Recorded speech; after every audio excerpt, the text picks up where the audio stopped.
Skipper. Hello, navigator. Half a minute to go. Okay.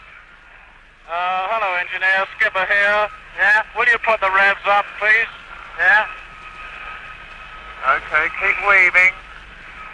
A lot of searchlights and fighter flares, Skipper. Yeah, keep on. Okay, boys, okay.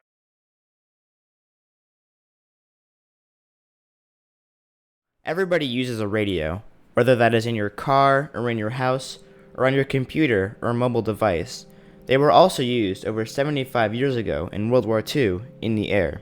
While flying, those who used radio were pilots if it was a smaller fighter plane, and also radio men who worked on the radio in larger crew planes, such as bombers or transport planes.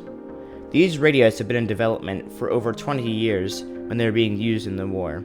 Pilots and radio men use radio, transmitters, and receivers to send and receive radio voice messages one at a time. These radio systems only had a certain amount of distance where the pilots or radio men could speak with each other, or with ground or sea forces. When they were out of range, the line went black, and that was the only way to know if you were out of range.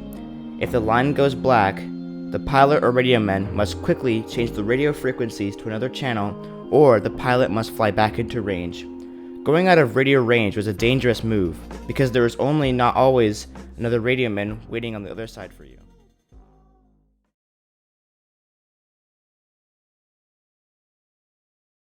First, small one-person planes obviously require radio for all communication. 2- or 3-person planes are typically for smaller bombers or dive bomber planes. Many of those were used in the Navy during the Battle of Midway. Airmen in the 2- to 3-person planes normally just talk with each other without radio, but to talk to any other people not in their aircraft, they use radio. Then, there were large bomber planes with several airmen inside. They used radio with each other only because of the bigger space inside, and also, they used radio to talk to everyone, not just in their aircraft.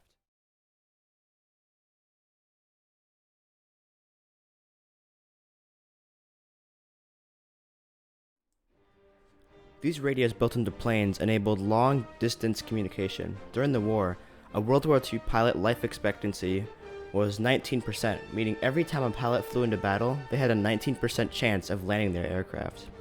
But having these radios allowed pilots to have hope in their minds. These radios allowed pilots to speak amongst their fellow radiomen and pilots. When a plane was being attacked, they could radio in help, and that gave them hope, which is exactly what they needed when it felt like all is lost, and those are their final words. Overall, a pilot in World War II aviation were effective because they allowed pilots to feel comfort because of the ability to speak to others when it was most needed.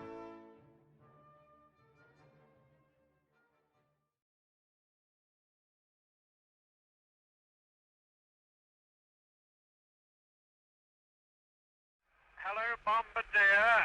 Okay when you are. Bomb doors open. Bomb doors open, Bombardier. Right. Steady. Steady. Bomb's going in a minute. Hey, Jimmy, try to behind us, boy. Bomb steady, man. Hurry up, Jimmy. Hold him up. Where is he, rear gunner? Can you see him? Down! Down! Down! He's cut down! Did you shoot him down? Yeah, he's got him, boy, right in the middle. Right about taken, keep weaving, and some black coming at me.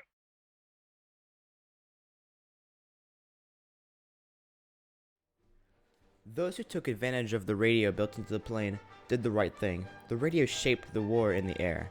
Since obviously you can't talk normally to other aircrafts while flying on your own, the radio in aviation allowed crews to create plans of attack, retreat, and more. They allowed crews to speak to commanding officers for orders and what they were supposed to do. They also allowed planes to be on deck to help with other forces. Bombers and fighter planes were used many times with helping ground and naval forces. The ground and naval forces could radio into all planes in the radius, and they could request close air support, close or far. When requested, the radio men would let the pilot know, and there would be a change of plans. They begin to carry out the mission.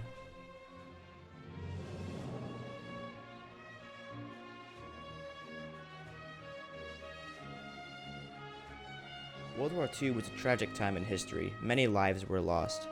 But the radio in the war changed the numbers. Without radio capability in the war, Pilots and radio men could never communicate with each other or to other planes, and they could never be able to support the other forces. The radio built into these aircrafts allowed those people to feel hopeful and positive because they knew they had access to communicate with their fellow planes and they could plan to succeed.